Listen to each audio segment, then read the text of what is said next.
been a full week since the regular season ended, and Brian Flores still hasn't gotten a single interview request. What's up with that? Welcome to the Locked On Vikings podcast. You like that? 3, 1, 2, 3. You like it? You are Locked On Vikings, your daily Minnesota Vikings podcast. Part of the Locked On Podcast Network. Your team every day. Hey, hi, hello, everybody, and welcome to the Locked On Vikings podcast, where we're always trying to learn something new. It's part of the Locked On Podcast Network, your team every day. And thank you so much to those of you who listen to this show every single day. My hashtag everydayers. Please reach out. Please talk to me. Love hearing from you guys. If you're new to this show, hello and welcome to the Locked On Vikings podcast. I am your host. My name is Luke. I love you. Hello. Welcome. You can find the show wherever you find your favorite podcasts, whether it is anywhere where you listen to audio podcasts like the SiriusXM app. And if you search out a team on SiriusXM, you can find hometown broadcasts of that team, whether it is the Timberwolves or the Wild or other NFL teams. If you want to, listen to the home broadcast for the Buffalo Bills against the Pittsburgh Steelers or anything like that, you can find that as well. You can also find this show on YouTube or Amazon Fire and Roku. Just download the Locked On Minnesota Sports app.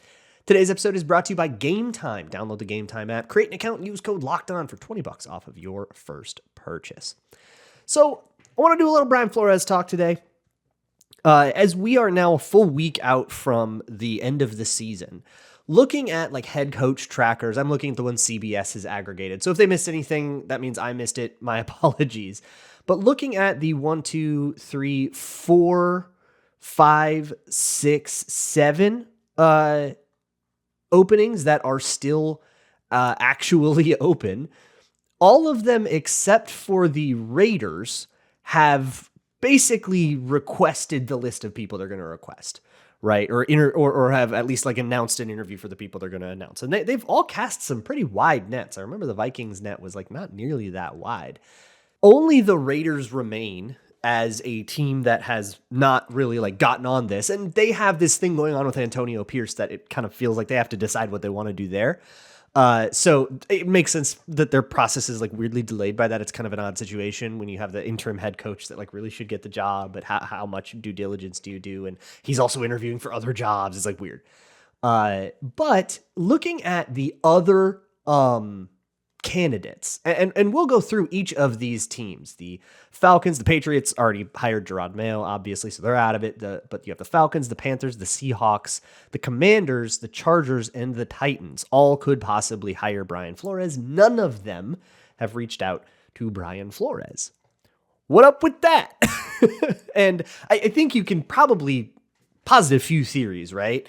So what I want to do is look at the other candidates and see which of these theories hold water. Because if you say, well, they don't want a defensive coach, I got news for you about some of these interview lists are like exclusively defensive guys, but not this defensive guy. So we could talk about maybe people aren't as enamored with the Flores defense as we would have thought because of what happened at the end of the season. We could say maybe it's about none of that. It's all just about the lawsuit he has with Miami. And we can rehash that a little bit because I think it's been a while. Maybe we could refresh on that. Or maybe there's something else going on. So I don't know. Let's just talk this out and see how we feel and see how we feel about Brian Flores staying in the first place. I know in the middle of the last couple games of the Vikings season, people weren't particularly happy with him. And I have people telling me on Twitter, what if we fired Brian Flores, which I think is a little reactionary, but at least worth discussing, right? We'll give it the time of day. So let's move on. Let's start with the coaching lists that we have so far. So if you look at the Atlanta Falcons, I'm fascinated by this. They have requested interviews for 9 people. And I got to think that that's about it, right? Like that they're going to have their 9 people and you're not going to have like a weird interview request that comes out later. Like it's one thing for more interview requests to come out for like teams that lost in the playoffs. Like if you want to talk to Dan Quinn, which is not on the Falcons list. He is on the Panthers list though, but maybe they wanted to wait until the Cowboys were done in the playoffs. Now that the Cowboys have lost, maybe now more interviews will happen. And there could also be other openings. If you go listen to Locked On Cowboys, I wonder what they're talking about. I haven't yet, but I'm going to. I wonder what they're thinking about Mike McCarthy and Dan Quinn right now. And maybe there's an opening to that's going to come there, right? Like sometimes that happens. But of the 9 people that have been requested, I'll say so far from the Falcons, 2 of them are offensive guys. Ben Johnson and Brian Callahan. The rest of them, Aaron Glenn, Ejiro Evero, Steve Wilkes, Anthony Weaver, Antonio Pierce himself is a defensive guy. If you look at the Panthers list, right, they have a few people. I mean, Chris Tabor obviously did the job for them for the rest of the season, but they still have their fair share of defensive guys. Evero again, Mike McDonald, Dan Quinn, but they have more offensive guys. Seattle, again, like a whole bunch of defensive guys. Dan Quinn, Raheem Morris, Aaron Glenn again. Also Ben Johnson for the Commanders. They've also requested Bobby Slowick. If you look at this, it's like being a defensive guy has not been a problem. Aaron Glenn has been requested by like everybody, right? Mike McDonald, Ravens DC, requested by a whole bunch of people. Leslie Frazier, requested by the Los Angeles Chargers. Raheem Morris is everywhere. Patrick Graham again. Like a lot of the same names from when the Vikings did this a couple years ago that are still out there on the market. So being a defensive guy, while it's harder for defensive guys to get that job, right? And there are fewer defensive coaches, head coaches in the league. It doesn't seem to be a concern of these teams that are looking for something, right? Like they're either going for plenty of offense or plenty of defense, or I guess in the Falcons case, they like really want a defensive guy. So that tells me that these teams do not want Brian Flores, and they don't want Brian Flores specifically. Whether that is because they are disenchanted by the cool scheme that seemed to kind of be a flash in the pan and then get figured out. They don't want to be the team that adopts the Wildcat the year after the Wildcat was good, I kind of get it. So maybe that's it. But I feel like that's overly charitable to the NFL and the way that these coaching cycles tend to go. OCs have a better shot than DCs, and OCs are usually quarterback coaches. Like they're very classically come through the ranks of being a quarterback's coach before they're the OC. And quarterbacks coaches are of a certain ilk, we'll say. I mean, I don't want to get too deep into that, but considering that Brian Flores has like a race-based lawsuit that is like possibly blackballing him from the league, it does feel relevant to discuss that it's kind of his point. That said, it won't be very easy to argue that Brian Flores is being blackballed on the case of his race. Like if you look at the Chargers list, Aaron Glenn, Patrick Graham, Leslie Frazier, like there's Antonio Pierce all over this. Like there's plenty of black defensive coaches that are getting this opportunity right now, but none of them are Brian Flores. So it doesn't seem like that's what's going on in this particular case, right? And there are more than the requisite 2 for like a Rooney Rule in all of these as well, which I feel like bears mentioning. Raheem Morris is another one. Ejiro Evero. Like there's more than just the token. I think a lot about Denny Green's autobiography. Actually, for the video viewers, I'll put it up now. There you go. Watch on YouTube so that you can see that I changed the book that's behind me. But in Denny Green's autobiography, the insane one that he published in the middle of the 1997 season, which is just like a wild thing to do, by the way. What a fun story. What a fun time it must have been to be a journalist, because he like went at journalists pretty hard in it too. But part of what he did was he recounted the story of him getting hired for the Vikings. And at that time, the Vikings were like very much expected to go with Pete Carroll, and Denny Green got the call and thought that this was just going to be a Rooney Rule thing. And it turned out it was way more serious than that. And he ended up getting the job. But it doesn't seem like that's what's happening here, because these teams are doing more than the bare minimum, which is a good thing. But it is continually perplexing, right? What's wrong with Brian Flores? What changed between last year when he was getting head coach interviews and this year? So I don't know. Let's keep investigating. Today's episode of Locked On Vikings is brought to you by Gametime, the best place to find last-minute tickets. And buying tickets to any event can be a really frustrating experience, from waiting in a big long line to get tickets, or if you didn't get in early enough, you got to deal with huge markups, and then you get a ticket and you're stuck behind a pole or something like that. Like, there's all kinds of stuff that can go wrong. Gametime wants to help you out with that stuff. So how about this? How about you get to see a picture of your view so you know that you're satisfied with it? And how about their zone deals, where you just pick the section and then Gametime picks the seats for you for big-time savings and flash deals and sponsor deals and stuff, so that you can find an actually good deal on these seats. And they kind of specialize in last minute stuff, even going up to an hour into the event itself. You can still get tickets if you go, I actually did want to go to that game, and I know it's just the first quarter, we can make it. Let's go watch the last of it, right? So head on over to the Gametime app and or gametime.co, not com. And create an account and use code LOCKEDON for $20 off of your first purchase. Terms apply. Again, create an account and redeem code LOCKEDON for $20 off. Download Gametime today. Last minute tickets, lowest price guaranteed. Today's episode is also brought to you by Jase Medical, and in particular, their Jase case, which comes with 5 life-saving antibiotics that can be crucial for you to have on hand in an emergency, or just for like quality of life, because sometimes it can be a huge pain to get certain prescriptions filled if there's a supply chain issue, or if you just live somewhere where it's difficult to get to a pharmacy and it's inconvenient, and you get something that's like pretty common, like a UTI or a skin infection or something like that. Those antibiotics can be super clutch to have around. There's no reason not to be prepared for you and your loved ones. Go to jasemedical.com and use offer code LOCKEDON, LOCKEDON, to get $20 off of your order. That's Jase Medical, JASE Medical.com. Offer code LOCKEDON to get $20 off of your order. Thanks so much for making Locked On Vikings your first listen of the day. After you're done with this, I would love it if you went to patreon.com/LukeBraunNFL. And you can find there, if you're starting to get interested in the draft quarterbacks, I've done 2 of them so far. I think I'm probably going to kick up Jaden Daniels here soon. But I've done Caleb Williams and Michael Penix. If you're interested in those guys and what I think of those guys, or just learning more about those guys, because I try not to have too like takey of opinions on there. Like, here's just a bunch of information. You decide where you put them on your board on that.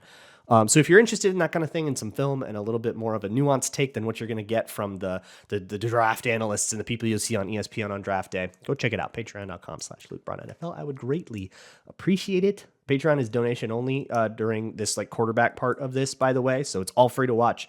You can watch it all you want, and I would appreciate your support if you choose to. Moving on here. Okay, so we're stumped, right? With Brian Flores. It's not because he's defensive. I don't think it's a race thing. I honestly think it's Brian Flores specifically. What is the deal with Brian Flores specifically? Earlier in the season, if you rewind 6 weeks from today, right, after they shut out, that's about when they shut out Vegas, we're going, my goodness, there's no way this dude is staying, right? Like, nobody in their right mind back then was saying that Brian Flores was going to stay in Minnesota. Which, by the way, NFL, week-to-week league. I've been making this point on Twitter a lot.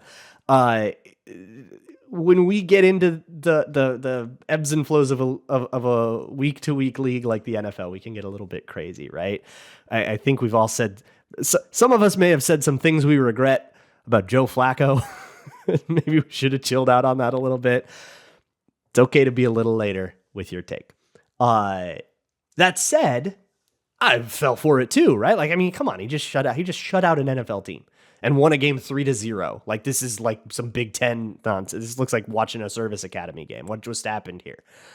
And it was so unfathomable to think that we would be sitting here 6 weeks from now, and not only would we kind of know that Flores isn't going to get a head coaching job, Raiders notwithstanding, which, by the way, they did have a front row seat to the best performance of the year. So not going to put that out of the question yet, although I do kind of think that they're on a crash course to just hiring Antonio Pierce and being done with it.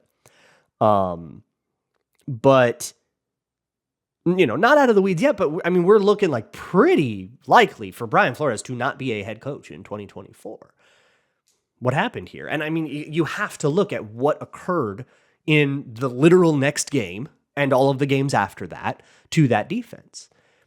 Like I said, this was a flash in the pan. Clear and simple. I mean, it had a great 10-week stretch, and then it fell apart. So why did it fall apart? So again, patreon.com/NFL. I have a Brian Flores' defense broken down, kind of a tutorial for it for the fan level that tells you everything that happened in it, from how they constructed their pressures to the philosophies of personnel and the fronts that they used, the way that they aligned and all that in there. And essentially the idea of the Brian Flores defense, you saw it all year, was to blitz at high volume and find a way to get away with that. In the last 3 games, you kind of saw what happens when you can't get away with it on the back end, right? And I think, honestly, the Chargers game earlier in the season was a great example of what happens when you blitz a whole bunch. They blitz 80% in a game, but you can't get away with it on the back end, right? You can send a ton of pressure. You can have Justin Herbert under pressure with free rushers all day long. But if you can't get away with it on the back end, they're just going to fry you, right? You get 400 yards passing, 200 yards for Keenan Allen. It's a disaster because they were playing press man and they didn't have the horses for that.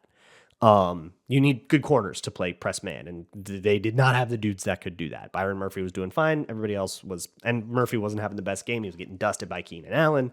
Keenan Allen's a good player. I get it. But, they didn't have the dudes to do that, right? And the corners played their best games when they didn't have to play press man, which is the adjustment that Brian Flores made. If you want to see an adjustment, you want to see, defense isn't working, we got to change something. Look at the difference in the way that the defense played from week 3 to week 4. After that Chargers game happened, they changed the way that they cover a lot. And they used a lot more of the zone defense coverages behind it, which is the Flores defense's gimmick. This is what made it different, was that they did zone coverage behind instead of what everybody else does when they blitz, is they play man-to-man, where you go, all right, we're sending 6. You might have 5 eligible receivers. Okay, we've got, this is a cover 0 blitz. We're sending 6, and we've got 5 guys in single coverage man-to-man. And our corners just have to hold up, but hopefully a free rusher is getting there so that we don't have to get up.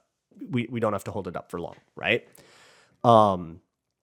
That is the usual way to blitz. And it's super, super risky. One guy gets beat off the release and it can be a huge touchdown. Like I didn't see a lot of the Saturday games, the Packers or the Lions game, but I did see the Puka Nacua long touchdown where he just wins off the release and there's just no help. It's just over, right? That's the kind of thing that can happen. I didn't even see if the Lions blitzed on that play, but that's the kind of thing that you're worried about, right? Where one bad step on a release means touchdown when you send this blitz. It's a risky thing. But if you're playing a soft zone behind it and the punish is you got a short catch for 6 yards, it's like, okay, either our blitz gets home for a sack or you get a completion for 6 yards.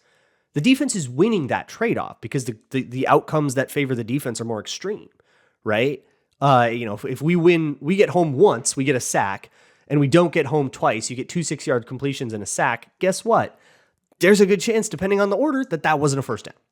That's the philosophy, right? That's what we're dealing with. It was really cool for a while until teams realized that if we know that you're going to blitz 57% of the time on us, which I think was around where the average ended up, then we are going to call coverages that specifically attack the zones we know you use a lot. And so if we are in a place where we kind of know Brian Flores will be back, that problem needs to get fixed, or we need to move off of this this weird gimmicky scheme and go run something more normal, which the latter option is very unfun. So I hope they don't do that just selfishly, because that doesn't sound as fun to watch. But I also kind of feel like, man, you installed something here and you went gung-ho down an unpaved road. I feel like you still have to just kind of keep hacking away with that machete through the thick underbrush and find a path, right? I don't think that you can say, all right, we'll just run man match cover 7. You're not going to just install a new thing. I think the easier way forward is to identify the problems and solve them rather than nuke the whole thing and start over. So what those solutions can be is very interesting, but that still might not be the issue. It might be the lawsuit. So we got a couple things left to discuss here on Locked On Vikings. Today's episode of Locked On Vikings is brought to you by FanDuel, America's #1 sports book. Look, the playoffs can be kind of a bummer when your favorite team is not in them. So how about get a little bit of action on them, on these games? Have a little bit of fun on the side while you potentially emotionally hedge, right? Packers are 9.5-point underdogs at FanDuel, at least as I'm looking at it right now. against the 49ers in divisional round, why don't you just take that Packer money line, right? Either the Packers lose, we're happy. The Packers win, you get a huge money line. Seems pretty good to me. And if you put $5 on that money line bet or any bet, if you're new, you can get $150 in bonus bets guaranteed. That means win or lose, you can get $150 back for any $5 bet for new customers. All you got to do is go to FanDuel.com/lockedon and place any bet. It can be that Packers money line emotional hedge, which I fully support. Or it can be something else, right? You can go bet against the Packers and go all in on that and say, I can't gamble on the Packers. That's totally fair. That's all you. Whatever it is, put $5 down on it, get $150 back in bonus bets at FanDuel.com/lockedon. FanDuel, official partner of the NFL.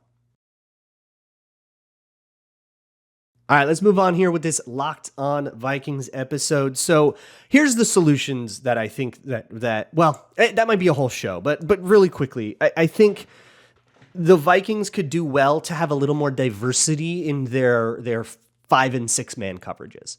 I think one of the biggest issues the Vikings dealt with was in particular their 6-man coverages. So when they send 5, which out of base, when you're in that 3-4 base that the Vikings spent, I think 2/3 of the season in, sometimes they'd be a 4-3 team, depended on the team they were going against.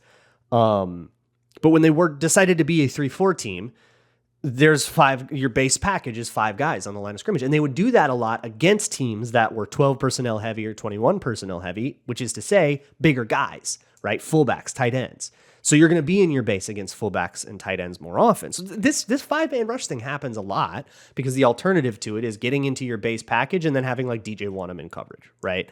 So you're rushing 5 a lot in this defense. You're just naturally going to be coaxed into it.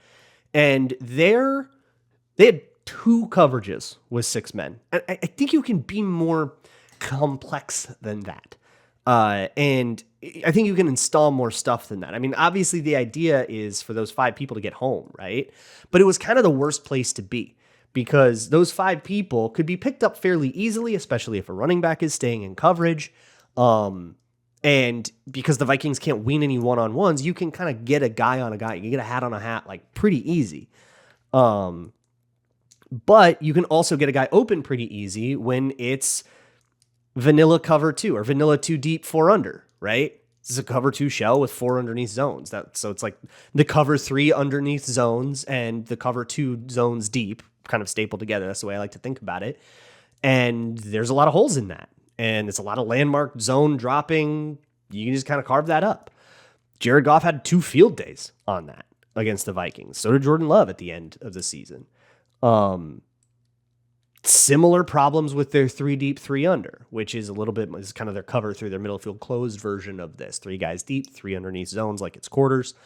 And again, a lot of opportunities up the seams, a lot of opportunities with the flats, and those are the only 2 things. So if you're preparing for the Vikings, you go, all right, if 5 guys are coming, they're going to be in a zone coverage behind it, like kind of always. And I feel like they set up that expectation in a they got predictable there. And when you get predictable, subverting that tendency gets really, really powerful. And I don't think that they had that counterpunch ready.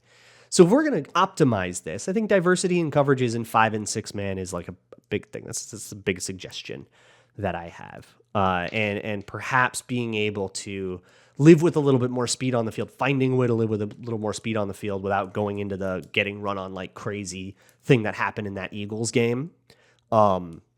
Difficult problem to solve. I'm not sure I have a great suggestion about that, but I do want to revisit it at another time because it's interesting. But okay, so let's say we're happy with Brian Flores staying because we trust him to crack that nut, to untangle that puzzle. I think that's a sensible take. What about this lawsuit, right? How much longer can we expect Brian Flores to stay in Minnesota? Because we know he's going to take a head coaching job eventually. I think we're all at peace with that. And by the way, for those who are unaware, if this does play out the way it looks like it's playing out right now, and Brian Flores does stay, which again, it's an if. We're not out of the woods by any means, right? It's not over. But if he does end up staying, he now qualifies for compensatory picks if he gets hired to be a head coach somewhere else by the like minority developmental rule thing that the NFL has. If Brian Flores gets hired next year or any year thereafter from the Vikings, he will net the Vikings will just get 2 third-round compensatory picks. So hooray. Great stuff. Also kind of gives them an incentive not to fire Brian Flores. If, on a whim when the defense has a bad game or something like that. Obviously, I think that's a small consideration when you're going, man, this defense isn't working and we need to reset everything. But hey, it's an extra anti-incentive to give them a little bit of a longer leash in those situations. And I think that's kind of why the rule was designed that way, to like give minority coaches like a longer leash. But I digress. The point is there's this lawsuit, right? And the lawsuit is something the NFL doesn't want me to talk about, so I'm going to talk about it.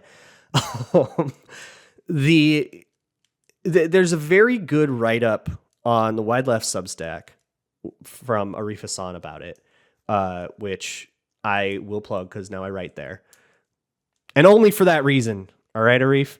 But there's a good write-up there about it. And the thing about this with Flores is he very much filed this knowing that it would put a dent on his career.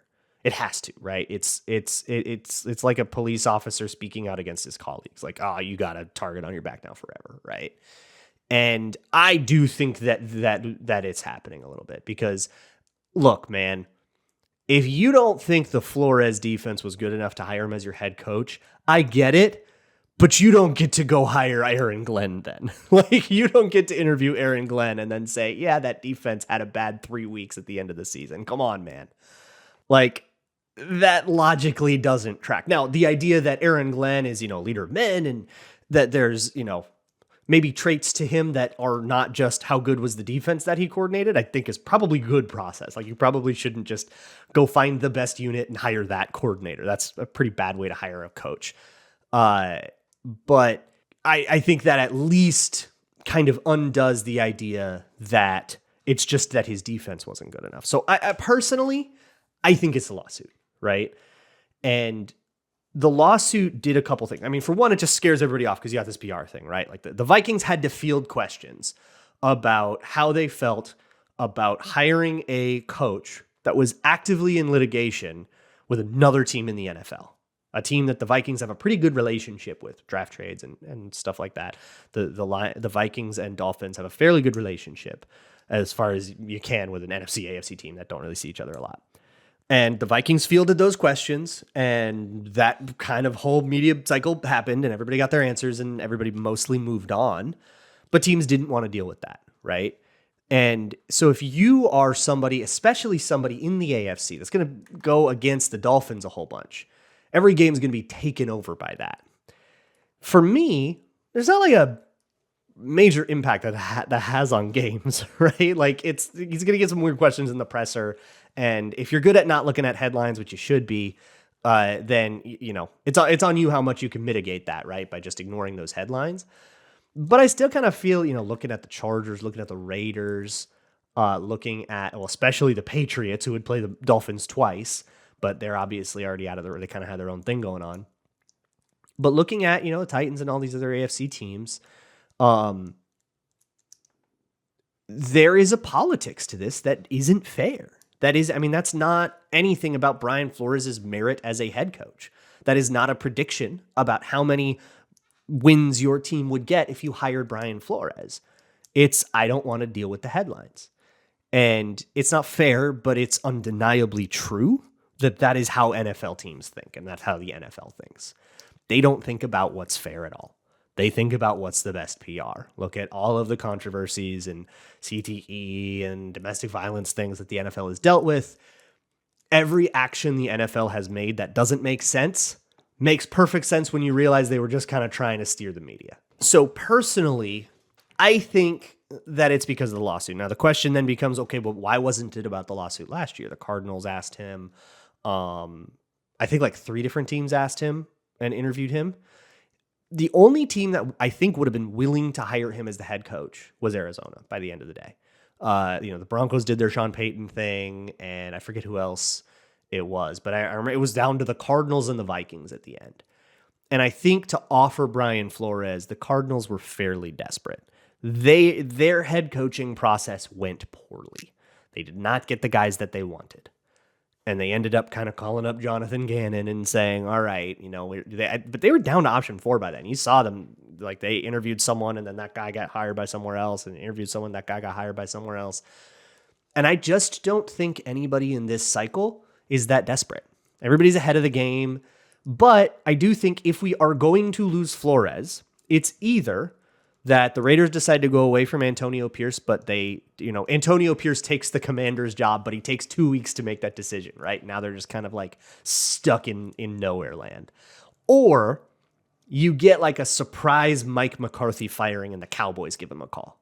Like that's the kind of thing that I need to see happening, which I don't think is out of the question at all. So again, I must reiterate entirely, we are not out of the woods, but it is becoming more and more likely with each passing moment, because I don't think the Falcons are going to hire Brian Flores. If they were thinking about it, they already would have requested them. And I think that makes sense for like all of the 6 other teams that have like requested all of their candidates. So that's where I'm at on this. I don't know. Let me know what you think in the YouTube comments if you're listening on YouTube, or just like shoot them to me.